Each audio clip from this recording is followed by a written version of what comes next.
Halo Sobat Tekno, gimana kabar lo hari ini? Semoga selalu sehat dan banyak rezeki. Di video kali ini gue pengen bahas secara detail ini nih, Infinix Hot 60i. HP yang kalau gue bilang sih ini banyak banget sedekahnya Infinix.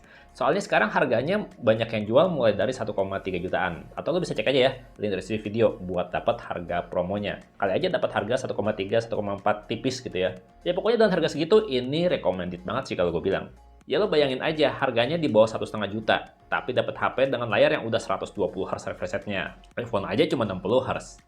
Ukuran layarnya 6,7 inch IPS HD Plus ya, masih terasa jelas dan jernih walaupun dibawa keluar ruangan. Siang-siang di bawah cahaya matahari masih kelihatan. Layarnya juga udah pakai desain kamera punch hole dan bisa ngenalin maksimal 5 sentuhan secara bersamaan ya, dengan performa yang udah cukup responsif kalau gue bilang. Ya sayang aja sih masih berasa tebal untuk bezel layarnya, apalagi bagian bawahnya ini ya. Ya tapi untuk kelas harga di bawah 2 juta emang rata-rata layarnya bezelnya masih tebal kayak gini sih. Jadi ya standar.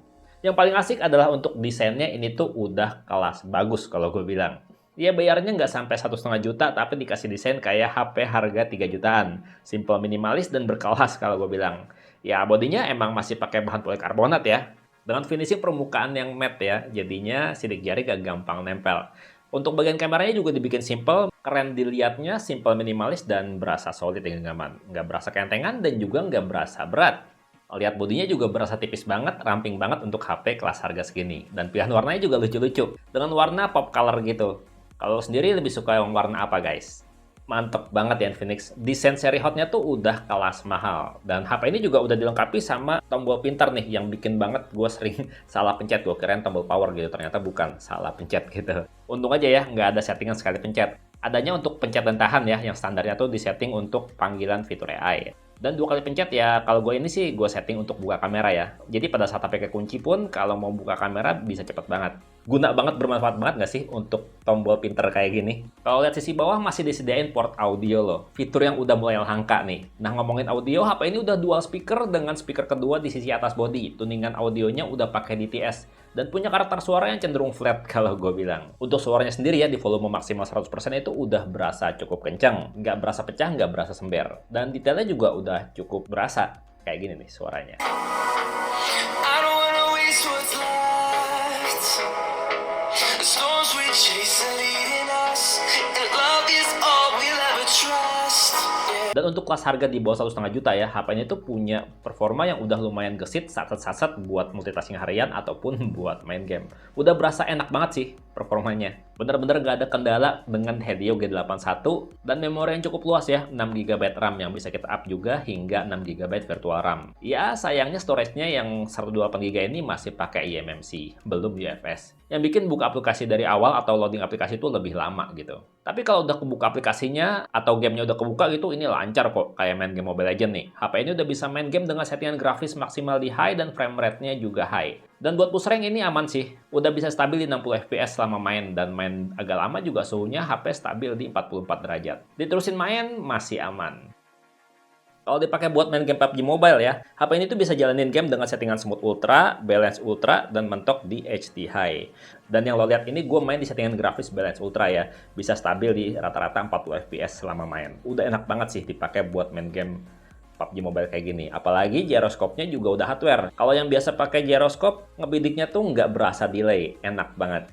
Dan Infinix Hot 60i ini tuh cocok banget buat lo yang cari HP buat dibawa kerja di luar ruangan. Karena selain HP ini tuh udah tahan air ya dengan IP64 rating. Yang kalau kehujanan doang sih pasti masih aman ya. Yang penting jangan kecemplung, jangan kebanjiran. Baterainya juga udah termasuk awet dengan kapasitas di atas standar, udah 5160 mAh. Dimana waktu gua tes ya dalam ruangan dan terkoneksi dengan internet WiFi, buat main game Mobile Legends sejam baterainya cuma berkurang 12%. Buat tiktokan sejam juga cuma berkurang 8%. Artinya kalau misalkan lo pakai HP ini buat tiktokan nonstop ya, bisa lebih dari 12 jam. Pegel tuh jempol.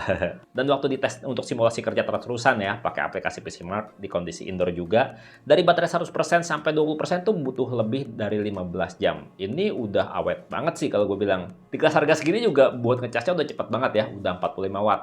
Merek lain mah paling cuma 18 watt aja. Dimana kalau kita ngecas pakai charger bawaannya ya, cuma butuh waktu 24 menit untuk terisi 50%. Dan nggak sampai 1 jam udah penuh 100%. Cepet banget ya. Dan beneran cocok buat pekerja lapangan juga ya, karena HP ini punya fitur outdoor booster yang bikin suara dan kecerahan layar tuh kerja maksimal banget kalau dibawa keluar ruangan. Terus GPS-nya ini juga udah akurat banget ya untuk kelas harga di bawah 1,5 juta. Udah punya fitur kompas juga, jadi gampang banget nentuin arah kita di peta. Dan untuk sensor gyroskopnya juga udah hardware ya, buat main game FPS kayak COD Mobile atau PUBG ini makin asik jadinya. Makin cocok juga buat bekerja lapangan karena udah punya sensor NFC, bisa baca dan isi ulang e-money, dan udah multifungsi juga, bisa dijadiin sebagai akses card HP-nya. Tapi udah gue coba ya di TV dan di AC di rumah gue, ini tuh untuk sensor infrarednya, untuk fitur remote-nya tuh nggak kerja. Apa punya gue yang bermasalah ya? Jadi fitur remote-nya itu nggak fungsi di HP gue ini. By the way, ini HP tuh walaupun cuma 128GB storage-nya, nggak akan jadi masalah karena slot kartunya masih triple ya. Jadi lo bisa dual SIM dan tetap bisa nambah ruang penyimpanan pakai microSD hingga 1 TB. Sementara untuk kameranya, kalau untuk sekedar foto-foto sih, di kelas harga di bawah 1,5 juta, ini udah cakep banget untuk hasil foto-fotonya. Karena kamera utamanya udah 50 megapiksel dengan aperture f1.8 dengan dual LED flash. Kalau dua kamera lainnya, yang satu kamera pendukung ya, dan satunya lagi sensor infrared. Dan kalau kamera depannya 8 megapiksel dengan LED flash untuk selfie di kondisi gelap. Untuk hasil foto-foto kamera depan, kualitasnya termasuk standar oke sih untuk kelas harganya. Detailnya cukup bagus dan tone warnanya juga udah oke. Cukup cakep lah kalau gue bilang. Sementara untuk kamera belakangnya, ini udah cakep banget sih untuk harga di bawah 1,5 juta. Detailnya mantap, tone warnanya juga udah bagus. Kalau lo suka foto-foto nggak salah sih pilih HP ini. Lihat aja nih, mode potretnya aja efek blurnya nggak pakai salah. Rapi dan keren hasilnya. Jarang salah blur untuk foto-foto potret di kondisi terang. Untuk foto mode malamnya juga berasa juara untuk HP kelas harga nggak sampai 1,5 juta. Kalau lo lihat ya, bagian lampu-lampunya tuh kelihatan detail dan warnanya juga oke, berasa natural.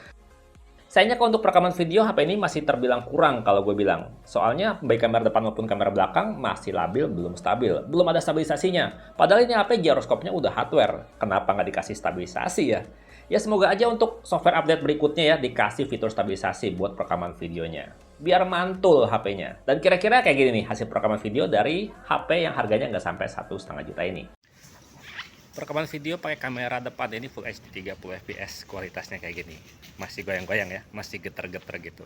Dan untuk dynamic range-nya lo bisa lihat ya, langit tuh masih kelihatan putih aja. Wajar lah, ini HP kelas harga 1,5 juta ke bawah, jadinya dynamic range kurang ya wajar. Kalau untuk kamera belakangnya kayak gimana? Yuk kita coba. Nah ini dia, perekaman video pakai kamera belakang Full HD 30 fps aja. Sebenarnya bisa 60 fps atau pakai 2K 30 fps, tapi sama kayak gini bakalannya, guncang-guncang. Jadi mendingan pakai 30 fps saja biar kualitas gambarnya lebih baik. Lo bisa lihat sendiri ya untuk dynamic range tuh, bagian langit masih putih doang, nggak kelihatan detailnya. Tapi kalau misalkan buat fokus, buat detail ini cakep sih. Tuh lo bisa lihat sendiri, pindah detailnya, pindah fokusnya tuh gampang. Nggak perlu pakai di tab, langsung pindah fokus. Untuk software sendiri, Infinix Hot 60 ini udah punya sistem antarmuka yang berasa smooth dan kaya banget akan fitur. XOS 15 berdasarkan Android 15 juga. Nggak tahu deh bakal dapat software update Android berapa kali. Kalau nggak dapat juga nggak apa-apa karena ini udah enak dan juga udah punya fitur AI yang masih berbasis cloud ya. Mulai dari penerjemah, dokumen, sampai AI wallpaper generator. Yang bikin foto atau gambar kita tuh bisa jadi wallpaper. Keren banget loh ini fitur AI-nya. Menarik kan, dengan harga nggak sampai 1,5 juta dapat HP kayak gini. Kalau kekurangannya apa? Ya kan gue tadi udah bahas ya semua kelebihannya. Masih cari aja kekurangannya. Nggak bersyukur banget sih lo. Ya coba aja putar lagi dari awal videonya. Bakalan lo lihat ya kekurangannya apa dari HP ini. Dan segitu aja videonya. Semoga bermanfaat. Gue pamit sampai jumpa di video berikutnya. Bye-bye. Yang versi I udah gue bahas. Tinggal yang versi Pro dan versi Pro Plus nih. Recommended banget sih, nggak sampai 1,5 juta kayak gini.